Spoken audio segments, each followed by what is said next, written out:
Bonjour!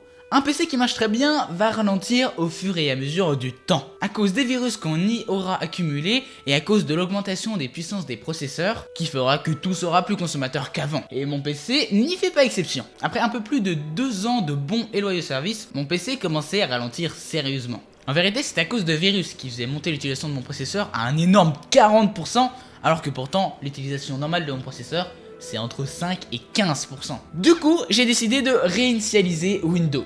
Qu'est-ce que ça veut dire? Repartir de zéro avec un OS tout neuf pour avoir les meilleures performances possibles. Ah oui, d'ailleurs, j'ai changé de carte mère pour avoir une carte mère de chipset B450 qui est surcadençable. Et pas de panique, je vais aussi expliquer un petit peu plus tard ce qu'est un chipset et ce que veut dire surcadençable. Bref, je vais overclocker mon Ryzen 3 1200 à 3,75 GHz. Remettre tout à zéro sur son PC a de gros points positifs. 1. Les logiciels. Pour simplifier, moins on a de logiciels, plus le PC tournera bien. 2. Les virus. Je suis pas trop du genre à acheter un logiciel juste pour le plaisir de l'acheter, et c'est comme ça que je me suis trimballé avec un PC qui passait plus de temps à miner de la crypto-monnaie qu'à vraiment me servir à moi. Et 3. Le rangement. Quand on a un seul disque, la vie est facile. On a un dossier image, un dossier vidéo, un dossier téléchargement, un dossier document, et c'est tout. Mais quand t'as plusieurs disques comme moi, ça devient vite un enfer. Quand t'as un disque dur principal petit, le disque principal, là où est installé Windows, veut se remplir ultra vite, et faire du rangement avec plusieurs disques devient vite un cauchemar.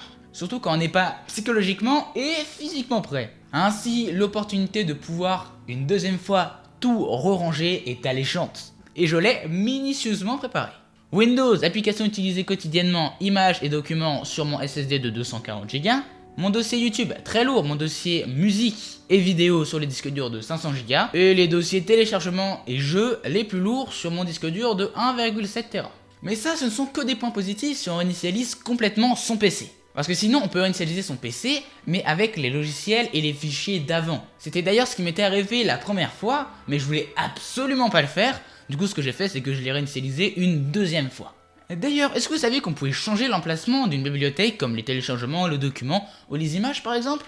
Il suffit de faire un clic droit dessus, propriété, emplacement, et de changer l'endroit où on va sauvegarder ce dossier. C'est très pratique dans mon cas. Alors, j'ai pas uniquement réinitialisé mon PC, mais je suis aussi passé à un chipset B450 overclockable, et j'ai rajouté une deuxième carte graphique, une vieille Quadro K4000, pas pour gagner 3 FPS dans des jeux, mais pour le NVENC, un encodeur vidéo juste très puissant.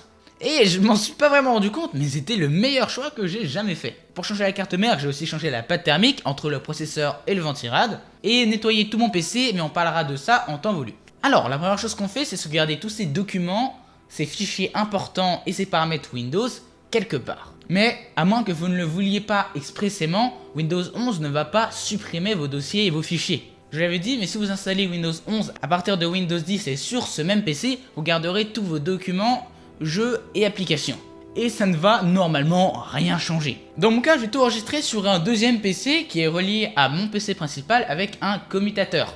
Un switch 1 gigabit par seconde. Ce qui permet d'avoir des échanges de fichiers ultra rapides, en théorie 1 gigabit par seconde, en pratique c'était plutôt une centaine de MO par seconde. Ce qui est déjà énorme en soi. En gros, sur mes deux PC, j'ai fait un partage de fichiers entre les deux, un peu comme un NAS, et ça m'a fait gagner énormément de temps. Ce qui prend le plus de temps à sauvegarder, c'est les jeux. Sur Steam, vous pouvez sauvegarder vos jeux et les compacter pour pouvoir les restaurer après. Il suffit d'appuyer sur le bouton Steam, puis sauvegarder et restaurer des jeux. Vous continuez et vous sélectionnez les jeux que vous voulez sauvegarder et leur emplacement. Vous sélectionnez DVD et vous attendez. Sur votre nouveau PC, il suffira d'aller dans la même option, mais cette fois-ci, il faudra choisir Restaurer des jeux et de choisir l'emplacement de votre sauvegarde. Sur Steam, il existe un système de sauvegarde automatique dans le cloud qui s'appelle le Steam Cloud. Mais malheureusement, il n'y a aucun moyen de synchroniser manuellement les fichiers de nos jeux et les fichiers sur le Steam Cloud, pour être sûr que les fichiers sauvegardés soient les plus récents possibles. Du coup, il n'y a pas de méthode magique. Lancez plusieurs fois votre jeu, redémarrez plusieurs fois Steam, puis relancez votre jeu jusqu'à que les données de sauvegarde soient bien envoyées dans le Steam Cloud. Et avec un petit peu de chance, vos données de sauvegarde seront mises à jour. A noter que tous les jeux ne supportent pas Steam Cloud. Sur Epic Game Launcher, c'est beaucoup plus simple. Il suffit d'aller dans votre bibliothèque et à côté de votre jeu que vous voulez sauvegarder, il y aura 3 petits points. Cliquez dessus et faites synchroniser maintenant les sauvegardes. A noter que moins de jeux supportent la sauvegarde dans le cloud que par rapport à Steam, Mais au moins on peut synchroniser. Sur Ubisoft Connect comme sur Steam, redémarrez plusieurs fois votre jeu, redémarrez le Ubisoft Launcher plusieurs fois et faites ceci jusqu'à que vos données se synchronisent. Une fois que j'avais tout sauvegardé, j'ai fait des benchmarks. Beaucoup de benchmarks. Les benchmarks, ce sont des analyses comparatives de performance. Il y en a plein sur pas mal de jeux et il y a beaucoup de logiciels dédiés. Perso, j'ai fait 12 benchmarks, dont 3 sur des logiciels dédiés à ça, comme 3D Mark par exemple. Et les 9 derniers benchmarks, je les ai fait sur des jeux plus ou moins gourmands. Donc la première chose que j'ai faite, c'est faire des sauvegardes. Et ensuite, il a fallu installer Windows 11.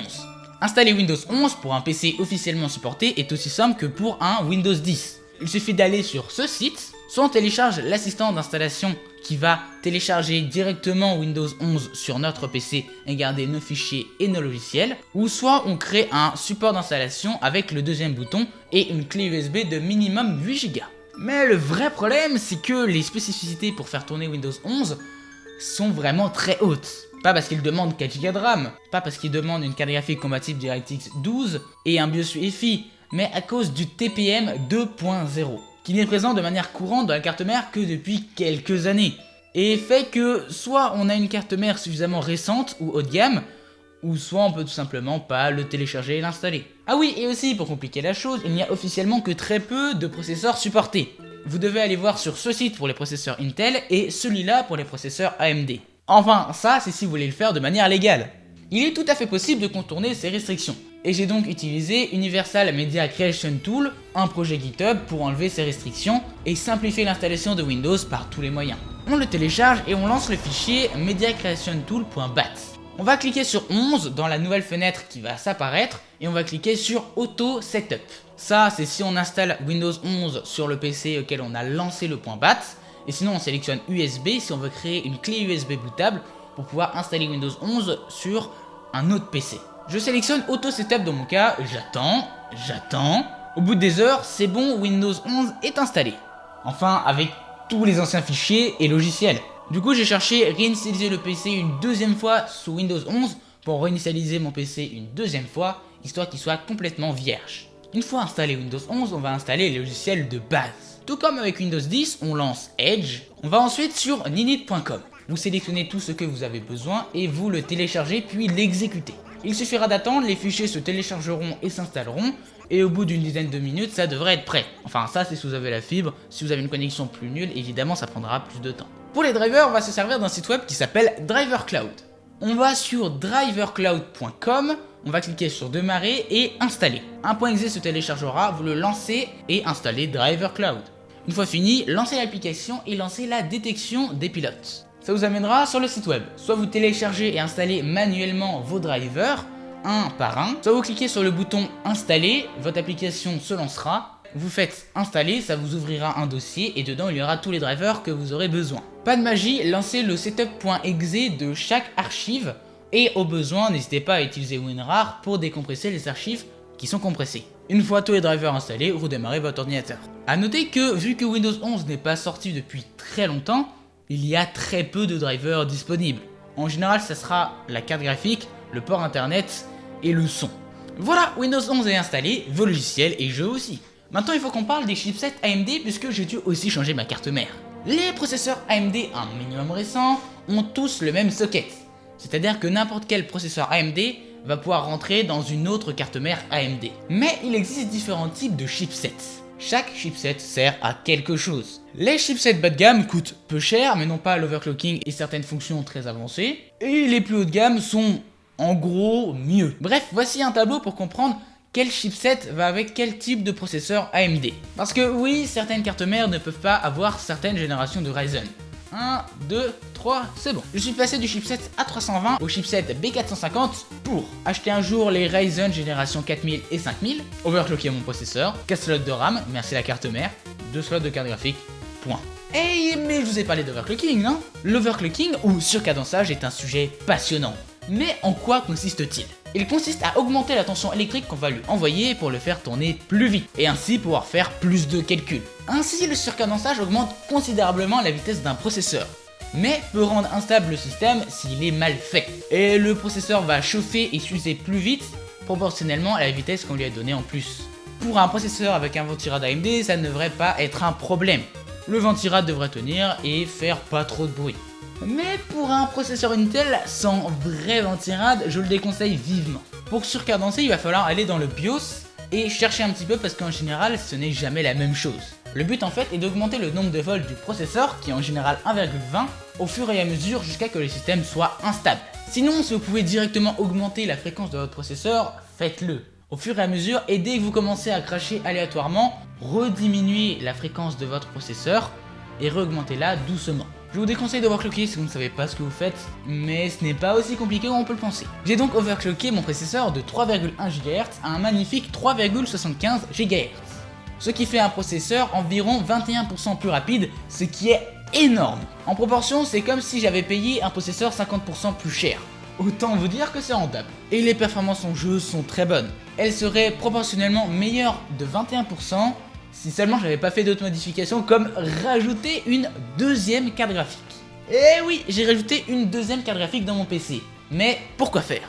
Les cartes graphiques Nvidia ont des fonctions et des spécialités que les autres constructeurs de cartes graphiques, coucou AMD, n'ont pas aussi rapidement et même moins bien. Prenons le Ray Tracing. Même si quasiment tous les jeux l'ayant peuvent l'avoir sur une carte graphique AMD, ce n'est pas 100% le cas. Et des fois, c'est l'inverse. Le Ray Tracing consommant énormément de performance, Nvidia a créé le DLSS, une technologie qui réduit la résolution et la réaugmente avec une IA pour augmenter les performances. AMD, 12 ans après la sortie du DLSS sur les cartes graphiques 2000 et 3000, a créé le AMD Fidelity FX Super Resolution, qui est aussi bien que le DLSS 2.0 et largement meilleur que sa première version. Tout ça pour dire que Nvidia a créé un encodeur vidéo très puissant qui s'appelle le NVENC. Le NVENC encode sur la carte graphique, ce qui fait qu'il va être bien plus rapide et efficace qu'un encodeur qui va tourner uniquement sur le processeur, comme le X264 qui, d'après mes tests, est beaucoup trop gourmand. Pour simplifier, et vous me pardonnerez, le NVENC est bien plus performant que l'AMF/VCE d'AMD. Ainsi, j'aurai une carte graphique qui s'occupera d'encoder mon stream en 1080p 60 fps, et ma deuxième carte graphique, bien mieux, s'occupera de faire tourner le jeu en ultra. Ainsi, pas de perte de FPS et mon stream ne me piquera pas de performance. D'ailleurs, j'ai refait des tests et les performances sont très bonnes. Une perte d'images par seconde moyenne de 2,34 pour le NVENC et de 4,17 pour le H264 AVC, c'est très bien, surtout que la qualité que j'avais choisie en NVENC était bien meilleure que la qualité de mon H264 AVC. Bref, j'ai enfin pouvoir stream en bonne qualité 1080p 60 fps 7000 kbps par seconde, ce qui va énormément me changer d'avant où je streamais en 720p 60 fps 5000 kbps par seconde. Pour vous donner une idée, avant je streamais en 720p élevé et je jouais en 1080p faible. Maintenant je vais pouvoir jouer en 1080p très élevé / ultra et stream en 1080p 60 fps élevé.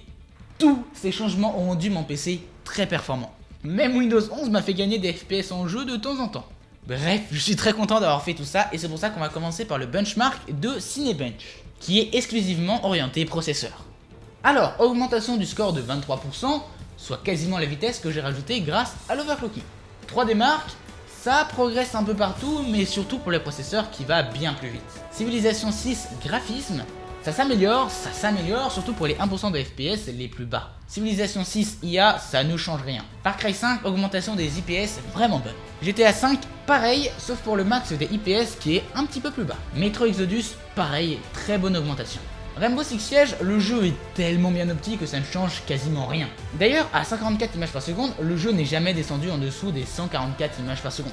Et Tomb Raider, une augmentation considérable que je ne saurais expliquer. Bref, le fait de changer ma pâte thermique, de réinstaller Windows et d'overclocker mon PC a changé beaucoup de trucs. Et surtout, pas besoin de changer de processeur quand on peut overclocker. On a appris énormément de choses. J'ai même failli faire cette vidéo en 2 fois, mais si vous voyez ça, c'est que j'ai eu le temps de la monter. J'ai une annonce à vous faire. Désormais, je ne streamerai plus sur la chaîne principale, mais sur la chaîne secondaire Screeny TV, où vous retrouverez toutes les rediffs, n'hésitez pas à les check. D'ailleurs, comme d'habitude, un stream par semaine sur cette chaîne YouTube. Donc venez me joindre en SVP. Bref, passez une excellente journée et à dans 2 semaines. Ciao!